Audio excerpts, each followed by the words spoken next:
എന്തായാലും നിങ്ങളൊരു അത്ഭുതം കാണിക്കാൻ നിൽക്കാൻ കേട്ടോ. ആ അത്ഭുതം എന്താണെന്ന് വെച്ചാൽ നിങ്ങൾ 1 മുതൽ അങ്ങനെ എണ്ണി കണ്ടോളിട്ട് 1, 2, 3 എന്ന് പറഞ്ഞ കുറേ സാധനങ്ങളുണ്ട്. എൻ്റെ വീട്ടിലേക്ക് വരുമ്പോൾ കുറേ ലഗേജ് എടുത്തിട്ടുണ്ടായിരുന്നില്ലേ, അതൊക്കെ ഒരു ബാഗത്തെ സംഭവങ്ങളാണ് കേട്ടോ. ഇതൊക്കെ അവർക്ക് കളിക്കാനുള്ള എല്ലാ സംഭവങ്ങളും എടുത്തിട്ടുണ്ട്. സ്കെച്ച്, പേന, വാച്ച്, പെന്ന്, പെൻസിൽ, പക്ഷേ അങ്ങനെ ഒരു ബാഗിൽ കൊള്ളുന്ന ഏകദേശം ഐറ്റംസ് ഒക്കെ എടുത്തിട്ടുണ്ട് കേട്ടോ. പിന്നെ കുറേ ടോയ്കളും എടുത്തിട്ടുണ്ട്. ഇതിന് പുറമെ വേറെ എടുത്തിട്ടുണ്ട് കേട്ടോ. അതൊന്നും എടുത്തിട്ടും തീരുന്നില്ല. പിന്നെ കുറേ ക്രാഫ്റ്റിൻ്റെ സംഭവങ്ങളും ഉണ്ട് കേട്ടോ. അവിടെ പോയാൽ പിന്നെ TV ഇല്ല കേട്ടോ. അപ്പോൾ അതുകൊണ്ട് വെറുതെ ഇരിക്കേണ്ടി വരും. അപ്പോൾ ഞാൻ പറഞ്ഞു നിങ്ങൾക്കുള്ള സാധനങ്ങളൊക്കെ പെറുക്കിക്കൊന്നു. പിന്നെ അവിടെ പോയാൽ വെറുതെ ഇരിക്കണ്ടല്ലോ എന്ന് പറഞ്ഞിട്ട് ഈ ഒരു കവറിലുള്ളതൊക്കെ ക്രാഫ്റ്റിൻ്റെ സംഭവങ്ങളാണ് കേട്ടോ. അതായത് അപ്പോൾ ഇതിൽ പശ, സ്റ്റിക്ക്, സ്റ്റാപ്ലർ ആ ഐറ്റംസ് ഒക്കെയാണ്. ഞാൻ TTC പഠിക്കുമ്പോൾ എനിക്ക് ഇതേമാതിരി കുറേ വർക്കും കാര്യങ്ങളൊക്കെ ചെയ്യാണ്ടായിരുന്നു കേട്ടോ. അപ്പോൾ അതിൽ കുറേ സ്കെച്ചും സംഭവങ്ങളും എനിക്ക് ഞാൻ വാങ്ങിച്ചിട്ടുണ്ടായിരുന്നു. അതൊക്കെ ഇവർക്ക് കൊടുത്തിട്ടുണ്ടായിരുന്നു കേട്ടോ. അപ്പോൾ അവർക്കൊന്നും കൂടെ ലാഭമായി. സെല്ലോ ടേപ്പ്, സ്റ്റിക്കേഴ്സ്, വൂളൻ നൂല്, അങ്ങനെ കുറേ ഐറ്റംസ് ഉണ്ട്. അപ്പോൾ പീടിയേൻ്റെ അവിടെയാണ് ഇപ്പോൾ താമസം. അപ്പോൾ അതുകൊണ്ട് തന്നെ ഫുൾ വണ്ടിയും കാര്യങ്ങളൊക്കെ ആണ്. അതുകൊണ്ട് അവരവിടുന്ന് പുറത്തേക്കൊന്നും വിടാറില്ല കേട്ടോ. പിന്നെ ഓൽക്കാണെങ്കിൽ അവിടെ കളിക്കാനും അങ്ങനെ ആരും ഇല്ല കേട്ടോ. അപ്പോൾ പിന്നെ പോയാൽ വരുന്നവർ അതിൻ്റെ ഉള്ളിൽ തന്നെ ആയിരിക്കും കേട്ടോ. ഗൾഫിൽ പോയി കുട്ടികളെ റൂമിലിടുന്ന ഒരു അവസ്ഥയാണ് കേട്ടോ എൻ്റെ വീട്ടിൽ പോയാലുള്ളത്. ഇവിടെ നിന്നാണ് കേട്ടോ. അവിടെ വീട് പണി ആയതുകൊണ്ട് റെന്റിന് മാറിയതാണ് കേട്ടോ. അപ്പോൾ അതായത് റോഡ് സൈഡിലോട്ടാണ് മാറിയിട്ടുള്ളത്. വണ്ടികളും കടകളും കാര്യങ്ങളൊക്കെ ഉണ്ട്. അപ്പോൾ അതുകൊണ്ട് അവരെ വല്ലാതാണ് പുറത്തേക്ക് വിടാറില്ല. വിടുകയാണെങ്കിൽ തന്നെ ആരെങ്കിലുമൊക്കെ ഒപ്പം പോകും കേട്ടോ. അപ്പോൾ അവർക്ക് പുറത്ത് പോയിട്ട് കളിക്കാൻ പറ്റൂല. അതിനാണ് 3 ഐറ്റംസ് കൊണ്ടുപോയത് കേട്ടോ. അവിടെ ചെന്നിട്ട് ഇങ്ങനെ ചോദിക്കും അതുണ്ടോ ഇതുണ്ടോ എന്നൊക്കെ ചോദിക്കും. അപ്പോൾ ആ ചോദിക്കുന്ന സംഭവങ്ങളൊക്കെ അങ്ങോട്ട് നുള്ളിപ്പെറുക്കിയിട്ടാണ് കേട്ടോ. അപ്പോൾ അവിടെ പോയാലും ഓരോ ഹോബി എന്ന് പറയുന്നത് കടയിൽ പോയിട്ട് എന്തെങ്കിലുമൊക്കെ വാങ്ങി കഴിക്കുക എന്നുള്ളതാണ് കേട്ടോ. അപ്പോൾ ഉമ്മാൻ്റെ ഉപ്പാൻ്റെ കൂടെയാണ് അധികം പോകാറ്. ഇന്ന് അനിൻ്റെ കൂടെയാണ് കേട്ടോ രണ്ടാളും പോയിട്ടുള്ളത്. അങ്ങനെ ജീരക സോഡയും കുറച്ച് പട്ടാനിയും പിന്നെ കുറച്ച് വേറെ എന്തൊക്കെ സംഭവങ്ങളൊക്കെ വാങ്ങിച്ചിട്ടുണ്ട്. അപ്പോൾ ഈ ജീരക സോഡ അവിടുന്ന് കുടിച്ചിട്ട് അവൻ്റെ തീർന്നിട്ടില്ല കേട്ടോ.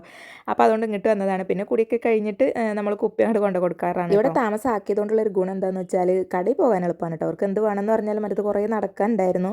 അപ്പോൾ ഇവിടുന്ന് ആകുമ്പോൾ എന്താവശ്യമുണ്ടെങ്കിലും പെട്ടെന്ന് തന്നെ പോയി വാങ്ങിക്കാം. അത് കഴിഞ്ഞിട്ട് പിന്നെ മാംഗോ ബാറും ചോക്കോ ബാറൊക്കെ വേണമെന്ന് പറഞ്ഞിട്ടുണ്ടായിരുന്നു കേട്ടോ. അങ്ങനെ അമ്മാൻ്റെ കൂടെ പോയി കണ്ട് അതും വാങ്ങിച്ചു കൊടുക്കും. അവിടെ ചെന്ന് കഴിഞ്ഞാൽ പിന്നെ ഇങ്ങനത്തെ സംഭവത്തിനൊന്നും ഒരു ലിമിറ്റും ഇല്ല കേട്ടോ. ഇവിടുന്നാണെങ്കിൽ ഞാൻ പിന്നെ അങ്ങനെ ഒരു സമ്മതിക്കാറില്ല. പിന്നെ അവിടെ എപ്പോഴെങ്കിലും അല്ലേ പോകാറുള്ളൂ എന്ന് പറഞ്ഞിട്ട് പിന്നെ ഒന്നും ഉണ്ട്. ആണെങ്കിലോ അവർ മുതലെടുക്കും ചെയ്യും. ഈ കവർ ഇങ്ങനെ ഉരുണ് കാണുമ്പോൾ നിങ്ങൾ വിചാരിക്കില്ല അത് എനിക്ക് കഴിക്കാനാണെന്ന്. പക്ഷേ എനിക്ക് തന്നില്ല കേട്ടോ. അതൊക്കെ വാതിക്കുട്ടി കഴിച്ചു. ഞാൻ കൊതിച്ചിരുന്നിട്ട് കാര്യമില്ല. എൻ്റെയും കൂടെ അവനെടുത്ത് കഴിച്ചു കേട്ടോ. പിന്നെ ഈ ഒരു കേക്ക് കൊടുത്തിട്ടുണ്ടായിരുന്നു. അങ്ങനെ അത് ഞാനെടുത്ത് കഴിച്ചു. അപ്പോൾ നിങ്ങൾ സബ്സ്ക്രൈബ് ചെയ്യാതെ കാണുന്നതെങ്കിൽ ഒന്ന് സബ്സ്ക്രൈബ് ചെയ്യട്ടോ. ഒരു ലൈക്കും.